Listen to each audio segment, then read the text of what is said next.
नमस्कार, मी दिनेश सगळ्यांचं विद्याश्रम अकॅडमी लोणखेडा या यूट्यूब चॅनलवर मी स्वागत करतो, सत्कार करतो आणि सन्मान करतो. नवीन वर्ष, नवीन वर्षाची सुरुवात ही प्रत्येक व्यक्ती आपल्या पद्धतीने काही प्लॅन करतो आणि त्या वर्षाचा प्लॅनिंग केल्यानंतर त्या वर्षाचं एक टार्गेट ठेवतो. या टार्गेटमध्ये आपण यशस्वी होऊ याच्यासाठी तो प्रयत्न करण्याचा सुरुवातीला प्रयत्न करतो आणि कदाचित शेवटपर्यंत प्रयत्न केला तो व्यक्ती कदाचित यशस्वी होईल, पण त्याची शक्यता ती कमी असते. तर सगळ्यांना माझ्याकडून आणि माझ्या विद्याश्रम कुटुंबाकडून खूप खूप नवीन वर्षाच्या हार्दिक शुभेच्छा. तुमचं वर्ष हे यशाचं जावं, संपत्ती, सुख संपत्ती लाभावं आणि तुमचे मित्र कंपनी जास्तीत जास्त वाढावं. शेवटी म्हटलं आयुष्याची जर शिदोरी कोणी असेल तर आपली मित्र कंपनी असते. तर सुख समृद्धीचं हे तुमचं वर्ष असावं, यशाला लोटांगण घालावं असं हे तुमचं वर्ष असावं. असो मित्रांनो, सगळ्यांचे इंस्टाग्राम, टेलिग्राम असेल, व्हॉट्सअप असेल किंवा इतर सोशल मीडियामध्ये भरपूर जणांचे मी स्टेटस पाहिले की आजचं नवीन वर्षाबाबतीत आपण शुभेच्छा देत राहिलो. पण इतिहासामध्ये अशी एक घटना घडली आहे आजच्याच दिवशी. ती घटना खूप दुःखद आहे. इतिहासामध्ये ती पुसलं जाण्याचा प्रयत्न केला, जाणून-बुजून त्याला दुर्लक्षित करण्याचा प्रयत्न केला गेला. पण ती घटना अशा काही तुमच्या आमच्यासारख्या व्यक्तिमत्वामुळे ती घटना जिवंत राहते. ती घटना होती खरसावा कांड, खरसावा हत्याकांड. खरसावा हे एक स्थळ आहे. हे स्थळ सध्याच्या कंडिशनमध्ये झारखंडमध्ये आहे आणि हे झारखंडमध्ये ती घटना घडली होती 1 जानेवारी 1948ला. 1 जानेवारी 1948ला त्यामध्ये 50,000 आदिवासी समाज त्या ठिकाणी जमला होता आणि त्या सभेचं नेतृत्व हे जयपालसिंह मुंडा यांनी केलं होतं. जयपालसिंह मुंडा हे आदिवासी समाजाचं प्रतिनिधित्व हे संविधान सभेमध्ये त्यांनी केले होते. आज भरपूर काही अधिकार आदिवासी समाजाला जर भेटत असेल त्याचं फलित म्हणून जयपालसिंह मुंडा यांना दिलं जातं. जयपालसिंह मुंडा हे भारतीय हॉकीचे कॅप्टन सुद्धा राहून गेलेत आणि त्यांच्या अंडरमध्ये ऑलिम्पिकमध्ये त्यांनी मेडल सुद्धा जिंकून दिलेलं भारतीयांसाठी. ते पुढचं प्रतिनिधित्व राजकीय करिअरमध्ये आदिवासी समाजाचं नेतृत्व त्या महान व्यक्तीनं केलं आहे. की हे खरसावा लोकेशन सुरुवातीला बंगाल प्रांत हा ओडिशा प्रांतमध्ये गणला जायचा. तर ओडिशा प्रांतमध्ये जे तेव्हा मानलं जाणारं हे खरसावा हे लोकेशन आहे ते त्या ठिकाणी ओडिशा प्रांतमध्ये असायला पाहिजे. कारण भारत स्वतंत्र झाला 15 ऑगस्ट 1947ला. भारत स्वतंत्र झाल्यानंतर देशाची प्रशासनाची वाटणी केली जाणार आहे. प्रशासन चालवायचं असेल तर विभाग आहे ती वाटणी केली जाणार आहे. त्याच्यामध्ये खरसावा ही जी रियासत आहे ती ओडिशा प्रांतामध्ये असायला पाहिजे असं त्याच्या स्थानिकांचं म्हणणं आहे, प्रशासनाचं म्हणणं आहे. पण स्थानिक लोक जास्त करून आदिवासी समाज आहे आणि आदिवासी समाज जो आहे तो त्यांचं म्हणणं आहे की हे बिहारमध्ये असायला पाहिजे. मग त्यावेळेस आवाज दिला जयपालसिंह मुंडा यांनी की खरसावा या ठिकाणी सगळी जनता एका ठिकाणी जमावी आणि ती जनता त्या ठिकाणी जमली आणि त्या ठिकाणी जमल्यानंतर जयपालसिंह मुंडा यांना काही कारणास्तव त्या ठिकाणी जाता आलं नाही किंवा जाऊ दिलं नसेल. ही गोष्ट होते 1 जानेवारी 1948ला. त्यावेळेस बघा, मी इतिहासामध्ये 2 घटना अशा आहेत ती माणसाच्या माणुसकीला काळीमा फासणारी घटना असं म्हणतो. त्याच्यामध्ये एक जालियनवाला बाग हत्याकांड आणि दुसरी येते आहे खरसावा हत्याकांड आहे. राममोहन लोहिया यांनी खरसावा हत्याकांडला दुसरी इव्हन जालियनवाला बाग हत्याकांडपेक्षा मोठी घटना अशी मानली जाते. माणसामध्ये जर बघायला गेलो की आपल्या दुसऱ्या व्यक्तीने जर धोका दिला तर धोका ठीक आहे, त्याच्याने आपण विसरूनही जाऊ शकतो. पण घरच्याच माणसाने जर धोका दिला तर ती गोष्ट आपल्या शरीरावर जखमा देत नाही, ती मनाला जखम देऊन जाते. ही घटना पहिली घटना जालियनवाला बाग हत्याकांड काय आहे आणि त्याच्याशी कंपॅरिझन करून खरसावा हत्याकांड का मानले जाते हे मी तुम्हाला 2 मिनिटात समजावण्याचा प्रयत्न करतो. जालियनवाला बाग हत्याकांड ही 13 एप्रिल 1919ला घडलेली ही घटना आहे. भारतामध्ये इंग्रजांनी घडवून आणलेली ही घटना आहे. पंजाबमध्ये अमृतसर नावाचं लोकेशन आहे. अमृतसरमध्ये जालियनवाला ही एक बाग आहे. बाग म्हणजे आपण इंग्रजीमध्ये म्हणू शकतो गार्डन. आणि त्या ठिकाणी सगळी भारतीय जनता, काही कालबैसाखी नावाचा एक सण असायचा. कालबैसाखी सण हा शेतकऱ्यांचा सण मानला जातो आणि त्या ठिकाणी जे शेतकरी जमलेले आहे ते कशासाठी जमले आहे की आपलं वार्षिक उत्पन्न शेतकरीमध्ये खूप चांगलं जर कधी आलं शेतकऱ्यांमध्ये तर एक सण साजरा केला जातो, तो कालबैसाखी आहे. तो सण साजरा करण्यासाठी त्या ठिकाणी एक बाग आहे, त्या बागेच्या ठिकाणी जमलेली जनता आहे. त्यांना माहिती नाही काय चालू आहे. ते आले, त्यांचा दरवर्षी सण साजरा करतात. तो सण साजरा करण्यासाठी लहान पोरं आहेत, लहान मुलं मुली आहेत, है ना, बायका आहेत, बाया आहेत, महिला मंडळ सगळे जमलेले आहे, ज्येष्ठ मंडळ आहे, शेतकरी सगळे मंडळी जमले आहे. पण त्याच्याच अगोदर एक कायदा निर्माण झाला होता तो 1919ला. त्याला म्हटलं जातं आहे ब्लॅक ॲक्ट म्हटलं जातो, रौलेट ॲक्ट म्हटला जातो, रौलेट कायदा म्हणून.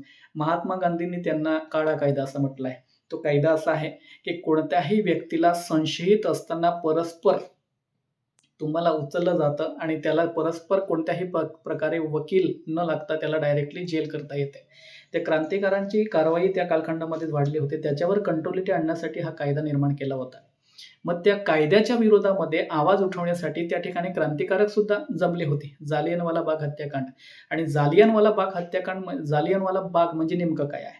ती खूप मोठी भिंत आहे, जुनी बांधलेली भिंत आहे आणि फक्त एकाच ठिकाणी निघण्याचा दरवाजा आहे आणि त्या एकाच ठिकाणी त्या ठिकाणी निघता येणार आहे आणि जनता सगळी चालली गेलेली आहे, त्या ठिकाणी मध्ये जमलेली आहे. इंग्रजांना तो कायद्याचं इम्प्लिमेंटेशन करायचं आहे, कायद्याची अंमलबजावणी करायची आहे. मग त्यावेळेस त्यांनी त्या ठिकाणी सांगितलंय की जास्त व्यक्ती एका ठिकाणी गोळा होऊ शकत नाही. हा कायदा त्यांनी त्यावेळेस केलेला होता. पण या भारतीय जनतेला माहिती नव्हता, शेतकऱ्यांना काय माहिती. आज सुद्धा इलिटरेचर म्हणजे याचा अर्थ अशिक्षितपणाचं प्रमाण खूप आहे. त्या कालखंडामध्ये किती असेल, खूप मोठी गोष्ट आहे. मग त्यावेळेस तो एक इंग्रज अधिकारी होता त्या एरियामधला, इन्चार्ज त्या ठिकाणी होता तो. मग त्याच्याकडे तो इन्चार्ज होता. मग त्यांनी आपल्या सोबतीला सैनिक घेतले आणि इंग्रज सैनिक आणि भारतीय सैनिक दोघांना घेतले आणि त्या ठिकाणी गेला. कोणत्याही प्रकारचे वॉर्निंग न देता सैनिकांची अटॅक करण्याची एक पद्धती आहे की पुढे एका ठिकाणी लाईनशीर, इंग्रजांची पद्धत, लाईनशीर उभे केले जातात आणि लाईनशीर एक तुकडी परत बसवली जाते त्याच ठिकाणी आणि एकाच वेळी अटॅक केला जातो. त्या पद्धतीने जनरल डायर नावाचा हा व्यक्ती आहे, इंग्रज अधिकारी आहे, त्या ठिकाणी त्याला अटॅक करण्याची ऑर्डर देतो की त्याच्याकडे गोळ्या झाडल्या जातात आणि त्याच्यामध्ये लहान पोरं, जवान मुली असेल, म्हातारी माणसं आहेत, सगळीच्या सगळी माणसं घायल झालेली असतात. आपल्याला माहितीच नाही तिथं काय चालू झालंय. अचानक गोळ्या चालू झाल्यानं ती जनता घुरपटते. कुठं काय होते ते कळतच नाही. पटापटा लाशा पडतायत खाली. त्यावेळेस त्या जालियनवाला बाग हत्याकांडमध्ये एक विहीर होती. त्या विहिरीमध्ये ती जनता कुठून पडते आहे? लहान पोरं कुठून पडत, लहान पोरांना घेऊन महिला मंडळ कुठून पडत आहे? कारण असं आहे की समोरून येणाऱ्या गोळ्यांच्या फैरी आहेत, तिथून वाचण्याचे चान्सेस त्यांना दिसेना आणि निघण्याचं चान्सच नाही, कारण चारी बाजूने भिंती आहे, एकाच ठिकाणी दरवाजा आणि त्या दरवाजाला लॉक करून त्याने गोळ्या मारल्या होत्या. त्याचं नाव आहे जनरल डायर. हा जनरल डायर खूप मोठा राक्षस मानला गेला तरी चालतंय, माणसाच्या स्वरूपामधला. तो इंग्रजांचा आहे, तो पर्याय आहे, तो करू शकतो. त्याला भारतीयांबद्दल काहीही दिलगिरी नाही.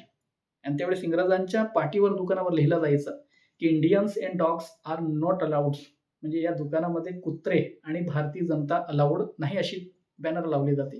ते ठीक आहे, ते इंग्रज आहे, ते करू शकतात. त्यांचं प्रतिफळ म्हणून भारतीय जनता परत उठली आणि शेवटी 15 ऑगस्ट 1947 ला भारत स्वतंत्र करून टाकला. ती घटना 19ची होती. त्याच्यानंतर भारतीयाचा इतिहास जर पाहिला असेल तुम्ही तर पूर्ण जनता, पूर्ण जहाल असेल, मवाळ असेल, क्रांतिकारकांच्या कारवाई खूप चालू झालेल्या होत्या आणि शेवटी इंग्रजांना त्याचा परिणाम म्हणून भारत सोडावा लागला. 15 ऑगस्ट 1947 ला भारत स्वतंत्र होतो. आता भारतीय जनता खुश आहे की भारताला स्वातंत्र्य भेटलं. प्रत्येकानं प्रत्येकाचं आयुष्य जगण्याचा अधिकार भेटेल. प्रत्येकानं आपल्या आपल्या मर्जीप्रमाणे आयुष्य जगण्याचा अधिकार भेटेल. आपल्या प्रत्येक समाजाला न्याय भेटेल. विविध जाती, धर्मांनी, पंथांनी सुप्रलंबित असलेला हा भारत अभिमानानं जगेल. प्रत्येक व्यक्तीला तो आनंद झाला होता. 15 ऑगस्ट 1947 ला लाल किल्ल्यावर नेहरूंचं भाषण होतं. त्याच्यामध्ये त्यांनी सांगितलंय की सर्व जग झोपलेलं असताना भारत जागा आहे आणि नवीन पर्वाची नवीन ही सुरुवात आहे. पण हा वर्ष 15 ऑगस्ट 1947 संपतानंतर ते वर्ष संपतं आणि नवीन वर्षाची सुरुवात होते 1 जानेवारी 1948 ला. आणि खरसावा नावाच्या त्या ठिकाणी घडलेली ही घटना इंग्रजांनी घडवून आणलेली नाही विशेष, आणि इंग्रजांच्या सुद्धा काही पटांनी जास्त निर्भीड कृत्य, लाजिरवाणी ही घटना आहे आणि ती घटना ओडिशा पोलिसांनी घडवून आणली होती. खरसावा हत्याकांड, गोलीकांड म्हटलं जातं याचा. 50,000 जनता त्या ठिकाणी जमलेली आहे. आणि ते का, खरसावा हे लोकेशन हे आहे ते बिहारमध्ये असायला पाहिजे, ओडिशामध्ये नको. आता हे चालू होत असताना जयपाल सिंह मुंडा त्या ठिकाणी येतात आणि त्यांना येऊ दिला जात नाही आणि ती जनताचं नेतृत्व कोण करावं ही कधी गुरफटली जाते आणि पोलिसांनी त्या ठिकाणी गोळ्या काढल्या. सेम जसं जालियनवाला बाग हत्याकांड आहे त्याच पद्धतीने त्याच्यापेक्षाही जास्त गोळीकांड केले. लगभग काही मुखबधिनी आहे तर लगभग 30,000 माणसं त्या ठिकाणी मेलीत. काहीकांचं म्हणणं आहे की बघायला गेलो तर न्यूजपेपरमध्ये बातमी होती त्या कालखंडामध्ये, तर फक्त 35 जणांचा त्या ठिकाणी मृत्यू झाला असं दाखवत आहे. लाज वाटण्यासारखी ही घटना होती. आणि त्याच्यानंतर जी सर्वे झाला, सर्वे आणि जयपाल सिंग मुंडे यांची 11 जानेवारीला काहीतरी मीटिंग झाली, सभा झाली. त्याच्यामध्ये जयपाल सिंग मुंडे यांनी सांगितलं की लगभग 2000 आदिवासी समाजाचे 2000 आदिवासी शहीद झाले या घटनेमध्ये. पण त्याच्यानंतर बघायला गेलो तर ती घटना इतिहासामध्ये कुठेही सापडणार नाही तुम्हाला. एखाद्या पुस्तकामध्ये आढळणार ना कुठल्याच ठिकाणी, कारण ती घटना भारतीयांनीच घडवून आणलेली आहे. एखादा व्यक्ती त्याच्या अधिकारासाठी जर लढत असेल तर अधिकाराचा सन्मान केला पाहिजे, कारण आपण माणूस आहोत. संविधानाने प्रत्येकाला अधिकार दिलेला आहे. आपापल्या अधिकाराने तो माणूस जगतोय. आपलं आयुष्य जगण्यासाठी त्याला अधिकार आहे. आज सुद्धा माणसाला स्वतःचं आयुष्य जगण्याचा अधिकार आर्टिकल नंबर 21 ने दिलेला आहे. तर माणसाला कोणीही मारू शकत नाही. पण डोळे मिटून जर जनरल डायरपेक्षाही तुम्हाला सांगायला विशेष वाटेल मला, त्या घटनेमध्ये ऑर्डर देणारी व्यक्ती पोलीस प्रशासनामध्ये व्यक्ती कोणी आहे आजपर्यंत माहितीच नाही आहे. याचा अर्थ काय होतो की ती घटना घडली आहे ना, ती घटना कोणीतरी दाबण्याचा प्रयत्न केला. आज सुद्धा माहिती नाही. तेव्हाचे गृहमंत्री सरदार वल्लभभाई पटेल होते. पंतप्रधानाचा इन्चार्ज जर बघायला गेलो तर पंडित जवाहरलाल नेहरू होते. महात्मा गांधीपर्यंत अशा घटना पोहोचायला पाहिजे होत्या, पण दुर्भाग्यानं महात्मा गांधीचा पण त्याच महिन्यामध्ये मृत्यू झालेला असतो एंडिंगला. ही घटना घडते आणि या घटनेचं महत्त्व बघायला गेलो तर आदिवासी समाज आपल्या हक्कासाठी, आपल्याला आपल्या निसर्गामध्ये राहण्यासाठी आणि त्या स्थानाला आपलं काहीतरी अधिकार आणि काहीतरी नाव असायला पाहिजे याच्यासाठी ती सभा घेतली गेली होती. आणि त्या सभेचं महत्त्व आज सुद्धा आपल्या या आदिवासीच नव्हे तर बघा, देश शेवटी सगळं भारतीय जनता आहे. आपण म्हणतो भारतीय जनतामध्ये आदिवासी समाज सुद्धा आला. त्याला त्या ठिकाणी न्याय भेटला नव्हता आणि तो इतिहास सुद्धा काही काहींना माहिती नाही. तुमचा इतिहास वेगळा, आमचा इतिहास वेगळा हे करून इतिहास कधीही चालत नाही. प्रत्येक व्यक्तीचा इतिहास, कारण कोणताही समाज हा त्याच्या इतिहासावरनं उभा राहतो. समाज उभा राहायचा असेल तर पाया मात्र इतिहासाचा लागावा लागतो. भविष्याकडे जर जायचं असेल तर इतिहास आरसा म्हणून काम करीत असतो. भविष्याकडे पुढे जायचं असेल तर इतिहास हा प्रकाश म्हणून काम करीत असतो. या इतिहासाचं महत्त्व खूप अतोनात आहे आणि याच्यामध्ये लगभग कथाकथनी अजून किती निश्चित आकडा सांगितला गेला नाही. कुठं 35 म्हटलं जातं, कुठं 1000 म्हटलं जातं, कुठं 2000 म्हटलं जातं, कुठं तर 15-20 हजार म्हटलं जातं, कुठं 30 हजार म्हटलं जातं. कारण त्या ठिकाणी लोकेशनमध्ये जी जनता होती ती किती होती, लगभग 50,000 होती. आणि त्या ठिकाणी मारून दिल्यानंतर बघा त्या लाश लपवण्यासाठी किती काय प्रयत्न केले गेले. ती लाश लपवण्यासाठी काय केलं गेलंय की एक ट्रक, भरपूर ट्रक मागवले गेले. त्या ट्रकमध्ये त्या लाश म्हणजे जे डेड बॉडी उचलून त्या ट्रकमध्ये टाकण्यात आले होते. जसं आपण एखाद्या वेळेस रेती वगैरे आपण भरतो त्याच्यामध्ये, आणि जर कधी त्याला खाली करायचं असेल तर ट्रक वरती करून खाली टाकलं जातं. त्या पद्धतीने सेम तशीच विहीर होती त्या ठिकाणी, आणि त्या ठिकाणी विहीर होती, त्या विहिरीमध्ये त्या लाशा टाकण्यात आल्या होत्या, त्या पुरण्यात आल्या. सांगण्याची गोष्ट बघा. जनरल डायर तरी सुद्धा 13 एप्रिल 1919ला गोड्या मारून हा व्यक्ती चालला गेला आहे. पण त्या ठिकाणी ती पोलीस प्रशासन त्या ठिकाणचं जे आहे, ओडिशाचं म्हणतोय मी, त्या ठिकाणी ते एवढं गोळेकांड करून थांबलेलं नाही आहे. जनता ते सगळी डेथ बॉडी आहे, त्यांना जे जिवंत असतील कदाचित त्यांना त्याने परत मारून घेतलं. त्यांचा उद्देशच आहे मारणं. आणि ट्रकमध्ये टाकून ती विहिरीमध्ये, विहीर भरली गेल्यानंतर ती बाकीची ट्रक कुठं गेली तर जंगलामध्ये टाकण्यात आले होते प्राण्यांसाठी. आज सुद्धा तो जनरल डायरचा सापडला इंग्रजांचा, पण त्या ठिकाणी ऑर्डर देणार प्रत्यक्ष जनरल डायरच्या पलीकडचं कृत्य करणार तो राक्षस आज सुद्धा माहिती नाही. आणि याच्यावर संशोधन करून कोण करणार?